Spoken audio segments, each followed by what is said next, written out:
Hello everyone, welcome back to UGC Net English detailed lectures. The topic for our previous lecture was the biography of the African writer Buchi Amcheta. Today we are going to discuss Horace's work, Ars Poetica, or the art of poetry.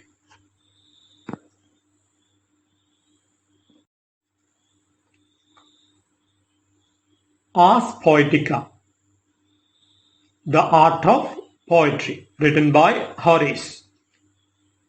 So Ars Poetica, so other titles include Epistula ad Pisones, or Epistle to the Pisos. So the other titles of Ars Poetica, the art of poetry, Epistula ad Pisones, or Epistle to the Pisos.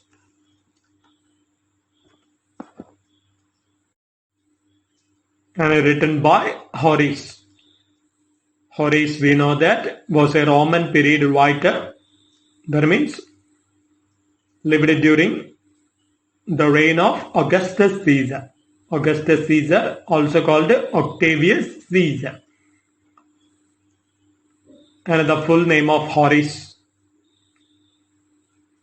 full name was Quintus Horatius Flaccus. Horace's full name was Quintus Horatius Flaccus. And Ars Poetica, or the art of poetry, was written in 19 BC. 19 BC. And here basically Horace advises poets on the art of writing poetry and drama. So basically he says, when someone writes poem or drama, instruct and delight. That is the advice given by Horace. So through poetry and drama, the poets or the dramatists should instruct and delight the readers and the viewers.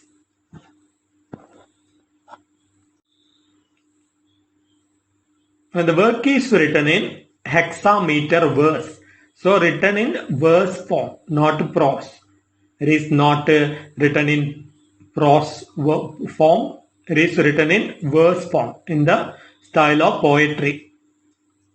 That means hexameter verse. That means 6 feet.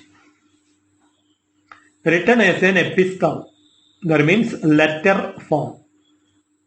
As a letter written to the person Lucius Calpurnius Piso, the Roman senator and a council, and his 2 sons. And so because of this reason, the work is sometimes referred to as the Epistula ad Pisones, or Epistle to the Pisos.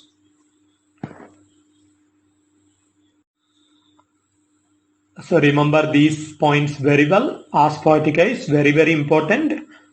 So it was written in verse form, but written in the style of a letter. That means epistle. Epistle, a letter addressing the person Lucius Calpurnius Piso. So Piso and his 2 sons. That is why it is called Epistle to the Pisos. That means plural. Means both the father and 2 sons. So written as an epistle or letter to Lucius Calpurnius Piso, the Roman senator and council, and his 2 sons. And this is why the poem is sometimes referred to as the Epistula ad Pisones, or Epistle to the Pisos.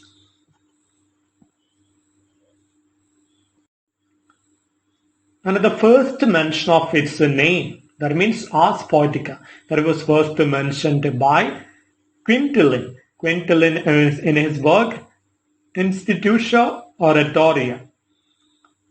So Quintilian was the one who gave the title Ars Poetica to this letter form of verse. So Quintilian gave the title, and Quintilian mentions this work in his work Institutio Oratoria. So the first mention of its name, that means Ars Poetica, was by the classical literary critic Quintilian in his work Institutio Oratoria.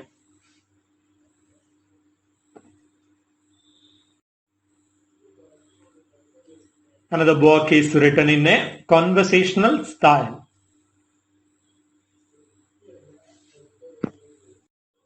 And an American poet, one American poet has written a modern poem of the same title. So the American poet Archibald MacLeish has written a poem of the same name, that is Ars Poetica. So remember this idea. So Archibald MacLeish's work is a small poem, but the work is also of the same theme. And a Horace poem begins with the lines, "If a painter had chosen to set a human head on a horse's neck." So with these lines begin Horace Ars Poetica. If a painter had chosen to set a human head on a horse's neck. Another work, Ars Poetica, ends with the verse, "A leech that never loses the skin till gouged with blood."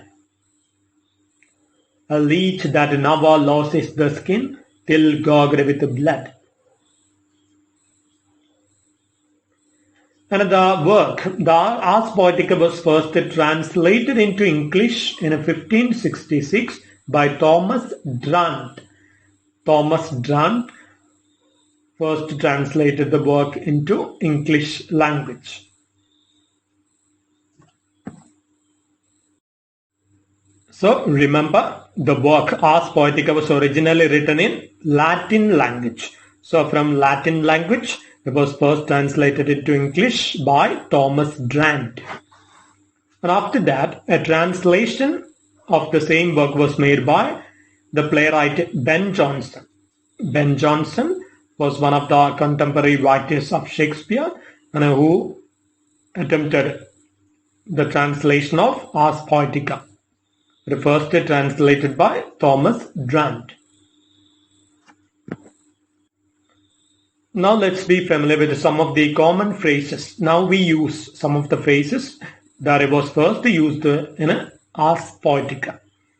So the phrases derived from Ars Poetica include in medias res. So we know that in medias res means into the middle of things. In the middle of things. That means when the work begins, we understand that some events have already happened. So that is what it is meant by in medias res. In the middle of things. And the next phrase is ab ovo. Ab ovo means from the beginning. Ab ovo means from the beginning. And the next phrase is quandoc bonus domitat Homerus. Quandoc bonus domitat Homerus, which means sometimes even good Homer knows of. Quandoc bonus domitat Homerus means sometimes even good Homer knows of. So today this expression is used to indicate that even the most skilled poet can make continuity errors. So even the most skilled poet is biased to errors or mistakes.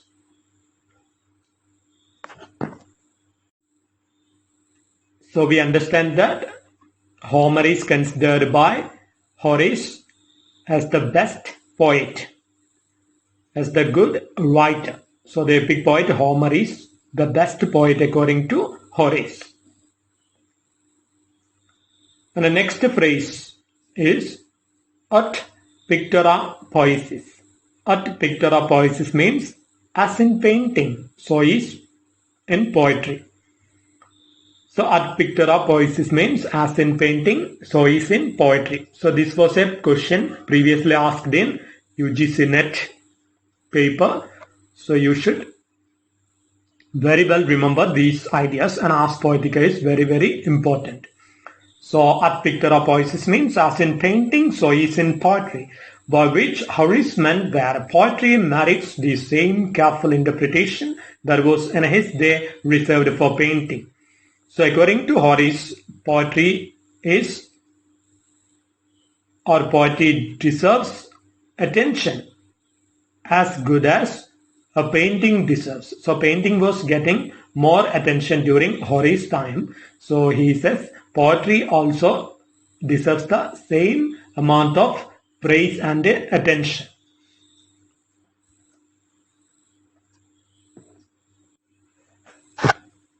And in the book Ars Poetica, we can divide basically into three parts.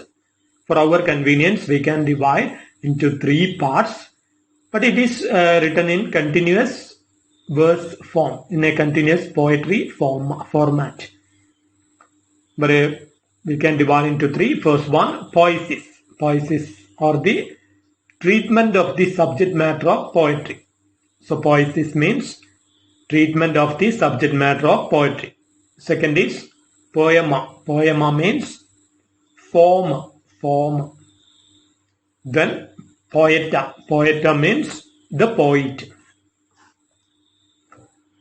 So the first one, poesis. So remember the first part, that is poesis. Poesis means the treatment of the subject matter of poetry. So poetry, according to Horace, is not a mere imitation. It is a creative adaptation.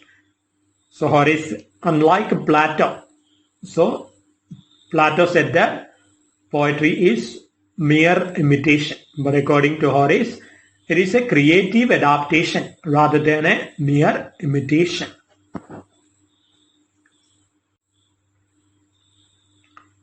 And the next is what he says is poem must have an organic unity. The subject should be simple and consistent. The language of poetry is different from, finer and higher than the language of common man. So the language of poetry should be higher than the language of ordinary people. For epic poetry, iambic pentameter should be used. For poems of complaint, elegiac verse. For tragedy or comedy, iambic verse can be used. So there is no restriction of meter in these groups. That means for elegiac verse, tragedy or comedy, iambic verse form should be followed, but without the restriction of meter. But for epic poetry, iambic pentameter should be observed, according to Horace.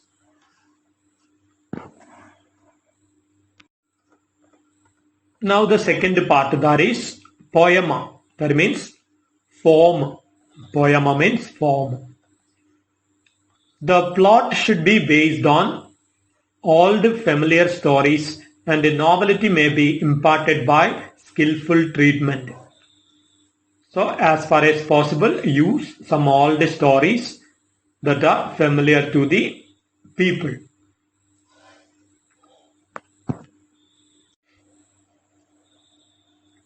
A plot construction should plunge straight into the middle of things, as in Homer's epic poems, the Iliad and the Odyssey. So according to him, Homer is the perfect model.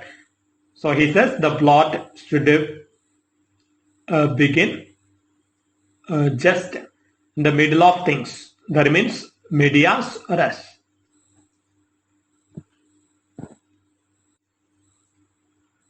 Comic themes should not be treated in the lofty vein of tragedy or tragic themes in the low vein of comedy.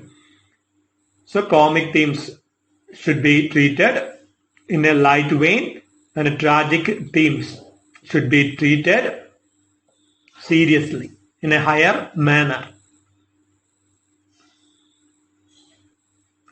All the incidents of the plot should have a logical connection. In characterization, the poet must be true to life.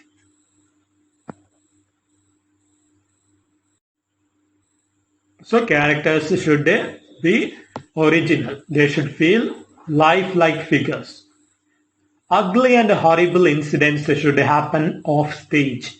So murder, such things, suicide or something, some events should be staged out of the sight of the viewers. A play should not have more or less than 5 acts.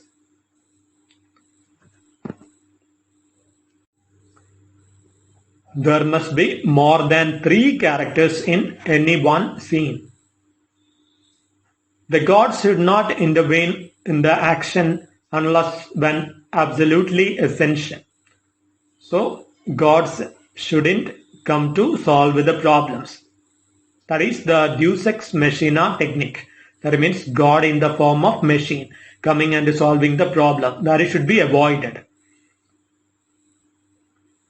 The chorus should form an integral part of the play. The Greek models should be strictly followed. Now the third part, that is poeta. Poeta means the poet. A poem should be revised several times until it attains artistic excellence. So revise it and improve the work. The poet must not be in a hurry to publish his works and should let it stand for over a decade. So you should wait for years and make the work a gold. So then only you think of publishing the work, giving the work to the reading public. A poet must be a keen observer of men and manners. Nobility and dignity of soul are also necessary. Function of poetry, according to Horace, is poetry should both teach and delight. So he says the work should teach and delight. Great poets have been great prophets.